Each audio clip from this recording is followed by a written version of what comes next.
How's everybody doing? We're good? We're good in the back? You guys doing good? Alright, I'm really excited for this next comic. He's here every week, absolutely killing it, growing, absolutely funny. Please put your hands together for Jim Barron.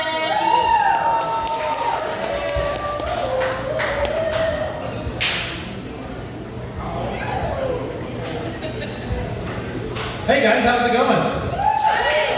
Very good. I know everybody asks that, but we have to keep checking in to make sure that you're awake. I'm going to be using a lot of notes, mostly because I wrote this down and then I forgot everything because I was too busy laughing at everybody else's jokes. But no, I've been doing really good lately. I'm currently single, and I know that's like a joke in itself, because I mean, who could resist? Apparently, just about everybody, and that's okay. But dating is kind of new for me because I was married for 11 years, and then my ex-wife and I were together since high school. So dating as an adult there's just new horizons, guys.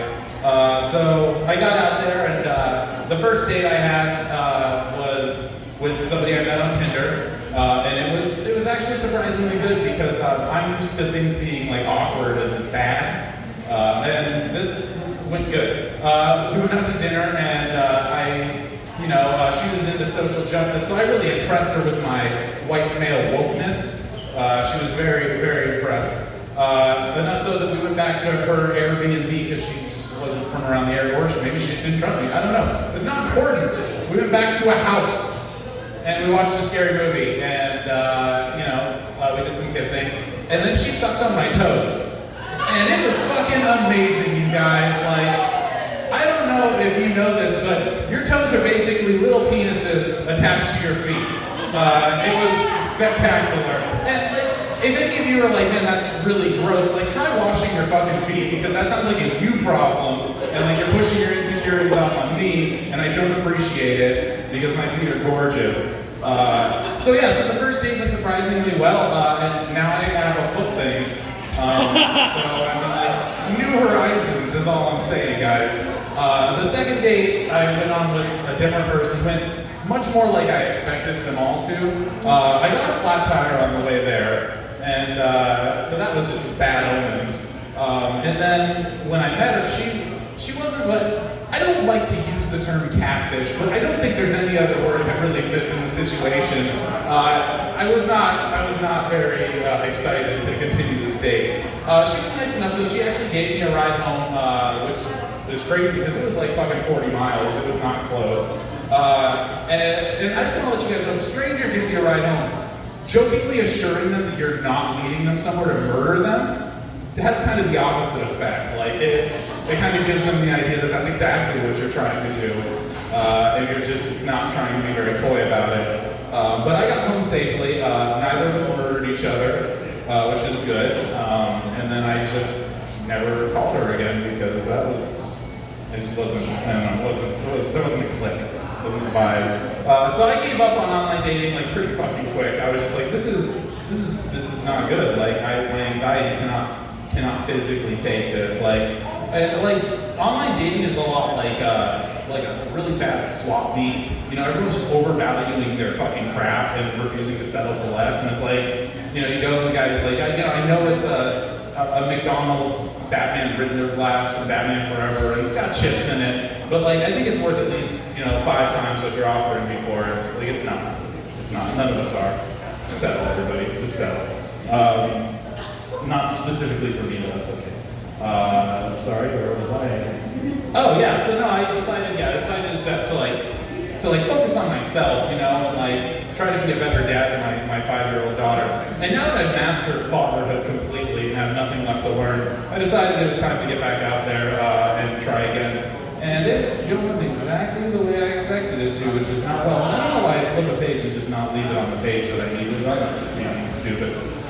I recently started doing therapy over the phone, which is weird to me because I've never paid somebody to talk to me on the phone before. I've never called a phone sex line, and I'm not even sure they take my health insurance, so it's kind of out of the question. Are phone sex lines still a thing? It's a very dated reference. I haven't watched cable television since 2006, so I just remember commercials for them. So I'm asking for a friend, not for me. I love movies. Does anybody else like movies? Yeah, that's right. It's a real softball fucking question, because if you don't clap, you're a monster and we can't be friends. Get some culture. No, I watched so many movies. I got to the point where I just like, I stopped watching, I would still watch movies, but now I watch other people watch movies on YouTube. Like, it's really a strange way to spend my valuable free time, but it's very enjoyable. So like, for example, like instead of watching The Goonies for the 50th time, I'm gonna watch a total stranger watch The Goonies and then judge them on a personal level based solely on their reactions to the movie. And it's a very healthy way to consume entertainment. And so, like, if you don't know what I'm talking about, first of all, I envy your fulfilling life. You don't watch a lot of garbage YouTube videos. But a YouTube movie reaction video is a video of somebody reacting to a movie on YouTube. I know it's complicated, but please keep up. I'm actually starting a reaction channel for my 5-year-old daughter because she has not seen any fucking good movies. She's such a fucking nerd. Like, we gotta remedy this. Our first movie we're recording tomorrow, we're watching Saving Private Ryan. So like, make sure to like the channel or like subscribe or whatever they do, and like put in some money on Patreon because college is really expensive and I'm a really good dad, like looking out for her, you know. We're just gonna watch a really bloody Steven Spielberg movie and that's totally okay. Oh yeah, all right, yeah. Yeah, most of that joke is 100% true. Not all of it. I'm gonna let you decide which is which because I'm an artist and that's what art is. You know, it's all about interpretation. I was recently accosted by a homeless man, you guys. I assume he was homeless, I don't know, like I didn't ask him. I just got the vibe. But like I was parking my car and he came up and he started like washing my windshield, I guess that's a thing that they do outside of movies. Who knew? And I wanted to stop him because like I didn't want to pay him. But then I realized that this homeless man was not wearing a shirt. And he was fucking minced, you guys. Like I'm talking straight jacked. Like this dude's fucking cum gutters like had their own cum gutters. Like I don't know if you know what that means. This man had an entire semen irrigation system operating full capacity on his lower torso. It was absolutely stunning and magnificent. So I just let him finish.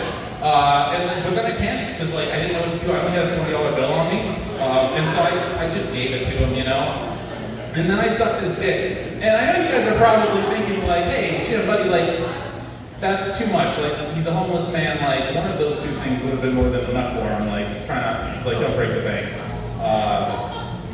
That joke is 100% untrue. None of that happened. But the reality is so much more disappointing because this is like an actual, real interaction I had with the homeless man. I was sitting in my car and he tapped on my window. First of all, not attractive, not at all. Real bummer. Old man. And he's like, hey, can I have $1 so I can buy some food? And I wanted to get him out of there. So I'm like, you know what? Here's $2. I'm very generous. Like, take the money. Please leave me alone. And then he stuck around. He's just like, what are you reading on your phone? And I wasn't reading anything. I was watching somebody watch Scream on YouTube, but I didn't want to explain the minutia of YouTube reaction videos. I don't think he would have comprehended it. So I was just like, Facebook, and he was just like, okay. He was like, I was a Marine in Vietnam, and I'm just like, cool, I guess this is happening. We're having this conversation right now. And he's just like, I fought for your freedom. And I was just like, I was born in 1990, and I don't want to get into the socio-political machinations behind the Vietnam War, but mostly because I don't understand them. But it had nothing to do with my personal freedoms. But I didn't say that to him because I didn't want to get stabbed by a crazy homeless man that fought in Vietnam.